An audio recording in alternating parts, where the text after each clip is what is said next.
ಸ್ನೇಹಿತರೆ, ನನ್ನ ಯೂಟ್ಯೂಬ್ ಚಾನಲ್ಗೆ ನಿಮ್ಗೆಲ್ಲರಿಗೂ ಆದರದ ಸ್ವಾಗತ. ಉಳಿಯುವುದಕ್ಕೆ ಒಂದು ಹೆಸರು ನೆನಪು, ಉರುಳುವುದಕ್ಕೆ ಒಂದು ಹೆಸರು ಕಾಲ ಅಂತ. ಉರುಳುವ ಕಾಲದ ಜೊತೆ ನೆನಪನ್ನು ಉಳಿಸಿಕೊಂಡು ಹೋಗುವುದು ಕಷ್ಟದ ವಿಷಯ. ಉರುಳಿದ ಕಾಲದ ಜೊತೆ ನೆನಪನ್ನು ಉಳಿಸಿಕೊಂಡು ಹೋದಂತಹ ಒಂದು ಸಂಗತಿಯನ್ನ ನೀವು ನೋಡಿ. ಹೊಸ ಮನೆಯ ಗೃಹ ಪ್ರವೇಶಕ್ಕೆ ಎಂದು ಬಂದವರು ಈ ಹೊಸ ಮನೆ ನೋಡುವುದಕ್ಕಿಂತ ಈ ಹಳೆ ಕಲಾತ್ಮಕ ಕಂಬದ ಹೊಸ ಸ್ವರೂಪ ನೋಡುತ್ತಿದ್ದವರೇ ಹೆಚ್ಚು. ಹಾಗಾದರೆ ಈ ಕಂಬದ ವಿಶೇಷತೆ ಏನಿದೆ ನೋಡೋಣ ಬನ್ನಿ. ಹಳ್ಳಿಯ ಕೃಷಿಕ ಕುಟುಂಬದ ಹಳೆ ಮನೆಗಳಲ್ಲಿ ಈ ತರಹದ ಕಂಬ ಸಾಮಾನ್ಯವಾಗಿತ್ತು. ಕಾಲ ಕಳೆದಂತೆ ಮನೆ ಕಟ್ಟುವ ರೀತಿ ಬದಲಾದಂತೆ ಕಂಬ ನೆನಪಾಗಿ ಉಳಿಯಿತು.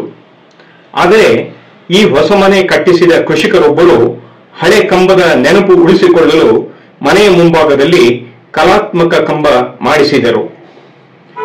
ಹಾಗಾಗಿ ಈಗ ಹೊಸ ತಾರಸಿ ಮನೆಯ ಬಾಗಿಲು, ಕಿಟಕಿ, ದೇವರ ಮನೆ ಇವುಗಳಿಗೆಲ್ಲ ಹಲಸಿನ ಮರದ ಮೆರಗಿನ ಜೊತೆ ಹೊರಾಂಗಣದ 5 ಕಂಬಗಳೂ ಹಲಸಿನ ಮರದ ಸೊಬಗು ಸೂಸುತ್ತಿದೆ.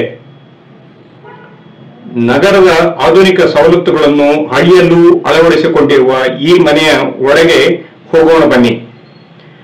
ಒಳ ಬರುತ್ತಿದ್ದ ಹಾಗೆ ವಿಶಾಲ ಹಾಲ್, ಪಕ್ಕದಲ್ಲೇ ದೊಡ್ಡ ದೇವರ ಮನೆ, ತೆರೆದ ಅಡುಗೆ ಮನೆ, ಪಕ್ಕದಲ್ಲಿ ಯುಟಿಲಿಟಿ, ಕಾಮನ್ ಬಾತ್ರೂಮ್ ಮತ್ತು ಟಾಯ್ಲೆಟ್.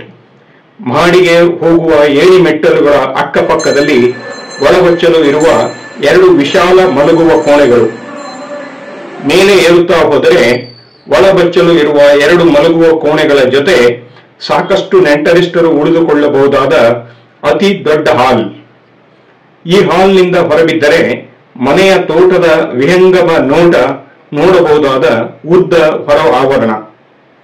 ಇದರಲ್ಲಿ ಮಳೆಗಾಲದ ಸಮಯದಲ್ಲಿ ವಾಕಿಂಗ್ ಸಹ ಮಾಡಬಹುದು. ಇನ್ನು 2ನೇ ಮಹಡಿಯ ತಾರಸಿ ತಂಪಿರಲಿ ಎಂದು ಮಂಗಳೂರು ಹೆಂಚಿನ ಸೂರು. ಇಲ್ಲೂ ಸಹ ಹಳೆ ಸೂರಿನ ನೆನಪು ಇದೆ. ಇಷ್ಟೆಲ್ಲ ನೋಡಿಕೊಂಡು ವಾಪಸ್ ಬಂದರೆ ಅದೇ ಕಲಾತ್ಮಕ ಕಂಬ. ಅಂತೂ ಕೆಳಗೆ ಹೌಸ್, ಮೇಲೆ ಗೆಸ್ಟ್ ಹೌಸ್, ಒಟ್ಟಾರೆ ಬೆಸ್ಟ್ ಹೌಸ್ ಅಂದ ಹಾಗೆ ಈ ವರ್ಷದ ಭಾರೀ ಮಳೆಯ ಮಧ್ಯೆಯೂ 11 ತಿಂಗಳ ಅವಧಿಯಲ್ಲಿ ತಯಾರಾದ ಈ ಮನೆಯ ಕಂಬ ಮಾಡಿದವರು ಯಾರು ಗೊತ್ತಾ? ಅಂದು ಮೂಲ ಮನೆಯ ಕಂಬ ಕೆತ್ತಿದವ ಆಚಾರಿ. ಆದರೆ ಮರದ ಕಂಬ ಹೋಲುವ ಕಂಬ ಕೆತ್ತಿದ್ದಲ್ಲ, ಇದು ಸಿಮೆಂಟಿನದು. ಸಿಮೆಂಟ್ ಮೆತ್ತಿ ಕಲಾತ್ಮಕ ಕಂಬ ಮಾಡಿದವ ಒಂದು ಮೇಸ್ತ್ರಿ. ಇದನ್ನು ಮುಟ್ಟಿ ನೋಡಿ, ತಟ್ಟಿ ನೋಡಿ ಇದು ಮರದ್ದಲ್ಲ ಎಂದು ಖಾತರಿಪಡಿಸಿಕೊಳ್ಳುವುದು ನೋಡುಗರ ಸರದಿ. ಹೀಗಿದೆ 5 ಕಂಬಗಳು.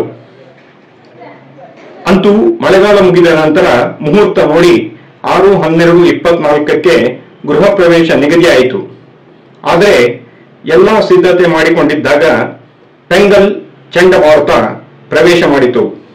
ಗುಡುಗು, ಸಿಡಿಲು, ಮಳೆ, ಇದರಿಂದ ಮನೆಯವರು ಕಂಗಾಲು.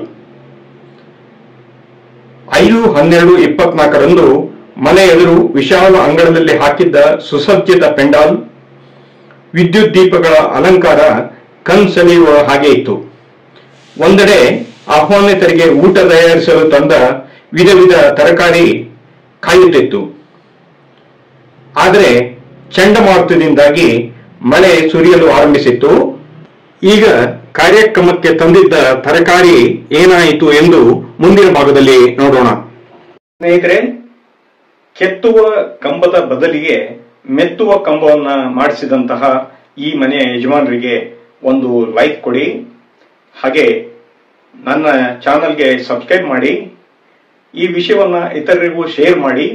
ಅದರ ಜೊತೆಯಲ್ಲಿ ಈ ಸಂಚಿಕೆಗೆ ನೀವು ಕಮೆಂಟ್ ಬಾಕ್ಸ್ ಅಲ್ಲಿ ಕಮೆಂಟ್ ಹಾಕಿ. ಮುಂದಿನ ಭಾಗಕ್ಕಾಗಿ ಕಾಯ್ತಾ ಇರಿ.